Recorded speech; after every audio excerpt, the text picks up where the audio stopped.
అందరితో మమేకమై అందరి మన్ననలను పొందినటువంటి వ్యక్తి స్వర్గీయ నాగోతి రఘుబాబు అని మాజీ మంత్రివర్యులు వెల్లంపల్లి శ్రీనివాసరావు, మాజీ మేయర్ రాయన భాగ్యలక్ష్మి అన్నారు. శుక్రవారం కోమలవేళ సెంటర్ బ్రాహ్మణ వీధి ఆయన నివాసం వద్ద కేక్ కటింగ్ కార్యక్రమం మరియు పేదలకు అన్నదాన కార్యక్రమం నిర్వహించారు. ఈ కార్యక్రమానికి వెల్లంపల్లి శ్రీనివాసరావు, రాయన భాగ్యలక్ష్మి, మాజీ కార్పొరేటర్లు ఉమ్మడి చంటి, మరిపిళ్ల రాజేష్, మాదే అప్పాజీ హాజరై నాగోతి రఘు విగ్రహానికి పూలమాల వేసి పూజా కార్యక్రమం నిర్వహించారు. అనంతరం పేదలకు అన్నదాన కార్యక్రమాన్ని ప్రారంభించారు. ఈ సందర్భంగా వారు మాట్లాడుతూ నాగోతి రఘు పేదలకు చేసిన సేవలను కొనియాడారు. ఎంతో మంది విద్యార్థులకు స్కూల్ ఫీజులు కట్టి పుస్తకాలు అందజేసిన మహానుభావుడని, ఆయన లేని లోటు తీర్చలేనిదని అన్నారు. భౌతికంగా ఆయన దూరమైన ఆయన ఆశయాలు వారి కుటుంబ సభ్యుల మధ్య ఉండడం వల్లనే రఘుబాబు పుట్టినరోజు వర్ధంతి కార్యక్రమాలను ఇంత పెద్ద ఎత్తున నిర్వహిస్తున్నారని అన్నారు. రఘుబాబుకి నివాళులర్పించిన వారిలో పోతిన బేసుకంఠేశ్వరుడు, గురుమహంత్ మహేష్, నాగోతి కన్నయ్య, వెంకటేశ్వరరావు, అమర్నాథ్, శేఖర్, గుర్రాం ప్రసాద్, యశ్వంత్, తమ్మిన నాగనరసింహరావు మరియు రఘు స్నేహితులు, అభిమానులు, మిత్రులు, శ్రేయాభిలాషులు, కుటుంబ సభ్యులు నివాళులర్పించిన వారిలో ఉన్నారు.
మా సోదరుడు నాగోతి రఘు 49వ జయంతి సందర్భంగా వారి కుటుంబ సభ్యులు, వారి స్నేహితులు ప్రతి సంవత్సరం మాదిరిగానే ఈ సంవత్సరం కూడా వారికి ఘనంగా నివాళులు అర్పించాలని చెప్పని ఏదైతే రఘు చేసే మంచి కార్యక్రమాలను కొనసాగిస్తూ పేదలకు అన్నదానం క్రమం తప్పకుండా ఆ రోజు నుంచి ఈ రోజు వరకు కూడా చక్కగా కుటుంబ సభ్యులు, స్నేహితులందరూ కలిసి చేయడం చాలా అభినందనీయం. ఈ కార్యక్రమానికి ఆల్మోస్ట్ నేను ప్రతి సంవత్సరం కూడా అటెండ్ అవుతుంటాను. ఎందుకంటే నాకు నా తమ్ముడు, మా రఘు ఇద్దరు కూడా చాలా చిన్నప్పటి నుంచి స్నేహితులు. అదేవిధంగా మా ఇంట్లో అన్నయ్య తిరిగే వ్యక్తి.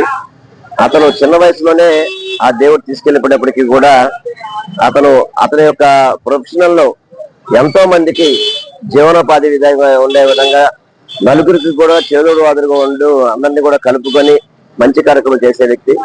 అటువంటి వ్యక్తిని ప్రతి ఒక్కళ్ళు కూడా గుర్తుపెట్టుకునే విధంగా ఉండాలని చెప్పి నేను మనస్ఫూర్తిగా కోరుకుంటూ వారి కుటుంబ సభ్యులకి నేను ఎప్పుడు కూడా ఇదే విధంగా సహకరిస్తుంటాను. వారి కుటుంబ సభ్యులు ఇదే కార్యక్రమాలు చేయడం చాలా మంచి అభినందనీయం అని ఎవరికి కూడా తెలియదు. నమస్కారం. నాగోటు వెంకట రవిబాబు గారు ఏదైతే 49వ జన్మదిన సందర్భంగా ఆయన మా మధ్యలో లేకపోయినా మా అన్నదమ్ముడిగా మేము ఎల్లకాలం ఆయన్ని గుర్తుపెట్టుకుంటూ ఆయన వర్ధంతి కార్యక్రమాలు కానీ ఆయన జయంతి కార్యక్రమాలు కానీ ఎంతో వేడుకగా నిర్వహించడమే కాకుండా అన్నదాన కార్యక్రమాలు కూడా చేయటం అన్నది చాలా మంచి విషయం. ఎందుకంటే ఆయన అన్నదమ్ములు గాని ఆయన పిల్లలు గాని ఏ రోజు ఆయన్ని మర్చిపోకుండా స్మరించుకుంటూ ప్రతి ఏటా జన్మదిన కార్యక్రమములు వర్ధంతి కార్యక్రమాలు ఎంతో ఘనంగా నిర్వహించడం జరుగుతుంది. ఒక 10 మందికి అన్నదానం చేసి ఎంతో ఆనందంగా ఆయన కార్యక్రమాలు ఈ రకంగా నిర్వహించుకుంటున్నారు అని అంటే ఆయన ఆశీస్సులు ఎల్లవెల్లలా ఆ కుటుంబ సభ్యుల మీద ఉండాలి.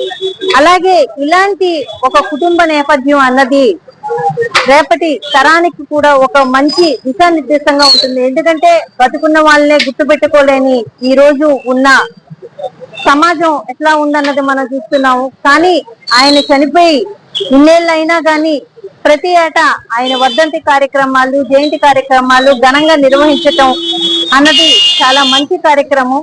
ఈ కార్యక్రమంలో నేను కూడా ప్రతి ఏటా ఆ కుటుంబ సభ్యులతో పాటు నేను ఒక కుటుంబ సభ్యురాలుగా పాలు పంచుకోవటము నాకు చాలా ఆనందంగా ఉంది. ఈ కార్యక్రమం ఇలాగే మునుముందు రోజుల్లో కూడా చాలా ఘనంగా నిర్వహించాలి.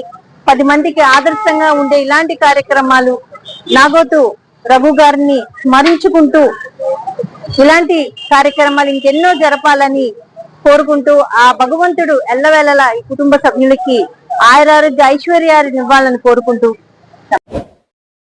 Like, subscribe and press the bell icon for new updates.